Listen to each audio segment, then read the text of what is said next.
Welcome back, another day, another car, and today with us we have the 2021 MG Hector. By the way, which is 110 kilometers. And this looks beautiful inside. I like what they've done with the interiors, they've changed it. This seat color looks really nice. And you've got leather on the dash as well, which is good. Huge. I wouldn't call this a tablet, it's like a freaking TV. The entire console layout is very clean. I like the steering wheel is leather wrapped, feels really nice to hold. And the instrument cluster is also changed by the way. Apart from that, the interior needs a little bit of waxing. We're going to be cleaning it up, not too much because this is literally a one-day-old car. So the interior doesn't require much. This requires a proper sanitization. We're going to vacuum it and polish everything out and condition the leather. That's what we're going to be doing inside. It's a basic job since the car is new. Let's take you on the outside. The car paint needs to be clayed. It's coming from the factory fresh, so the entire thing will need to have to be clayed before we can start any work on the car. So one of the first things that we're going to be doing with this car is to be claying the paint so that we can get all the contamination off the paint before we start the entire buffing process. So that's what we're going to be showing you first, which is the claying process. So Sai is ready with his entire tray, so let's get started on the car. So one of the first things we do is to properly clean the clay towel, and it's already been cleaned and kept inside. So you fold it, take the clay lube and you spray it onto the entire cloth evenly, and then you spray the surface before which you're going to be working on. So when you're going to be working on small parts, so that's all we need to do. Spray the lube on all the parts and then start claying the entire surface. Now I always have my guard up, hands on my face, I learn to cope with the pain. I know the people. So this basically takes out and extracts all the contaminants from the paints which are already present. Even if the car is in the stockyard, it's still going to have a lot of contamination on it, and you cannot start running a machine if you haven't taken out these contaminants. So very important to take these contaminants off. I'm trying to get attention, but in reality I'm trying to send a message. I know there's kids out there that are going through the same. So post that, we just take a clean microfiber cloth and wipe the entire surface. So you can see a certain difference between the entire part that's not been clayed and the parts that have been clayed. So you can't really see the difference, but you can actually feel it because all the contaminants have been lifted off the paint. So we also have to get into the very minute details of the grille as well, because we have contaminants everywhere on the car. So right now what we're going to do is to spray the entire grille and kind of take out all the contaminants that are there inside the grille as well.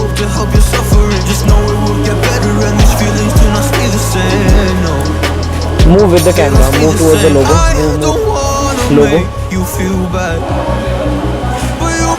So once we're done with that, we pretty much use the same concept and wipe off all the excess from it.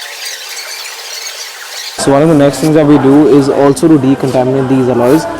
These are diamond cut alloys. It's very important to kind of clean out all the parts and decontaminate the alloy wheel as well, because everything gets coated on the car. So every single surface has to be decontaminated properly before we can coat the entire surface. So we're going to do every nook and cranny and kind of agitate all the dirt so that when we wash it off, the entire thing comes directly off. You hurt me and ruined my life, and I don't wanna make you feel bad, but you kinda ruined my life. You hurt me and ruined my life.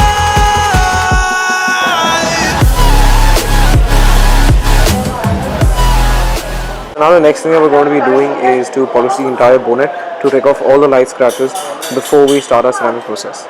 As you see, the paint has small fine scratches on it, so we're going to be taking that out with the polishing. So that's what we're going to be starting with right now. So we first pretty much just spread the entire polish with the machine to get an even clearance of the entire area, and then we start our entire compounding and polishing stage.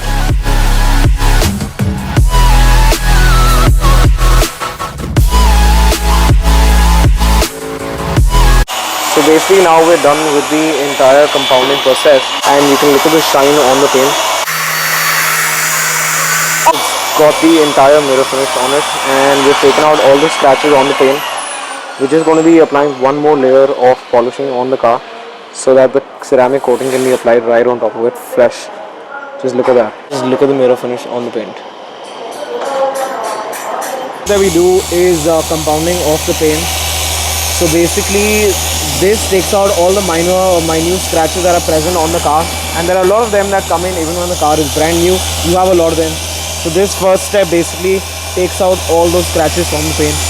Because unless the entire car is scratchless, we cannot apply a ceramic coat on it. On my way up, I took a couple. So basically we have to open the sunroof right now to kind of clean out all the entire area on top. So anyways guys, we've done this ceramic for this part. Just look at the shrimp fat and I can totally see it in this. But anyways, we're done with, okay, that's a lot fatter than I am. I used to stop obsessing, but you can see the mirror finish on the paint. It looks beautiful. Client's going to be really happy with the finish on the car. Pretty much now we're doing the IP solution. We're doing the IP solution on the paint. So this is before we apply this ceramic. We kind of clean out the entire surface so that we can so that the ceramic bond will happen properly.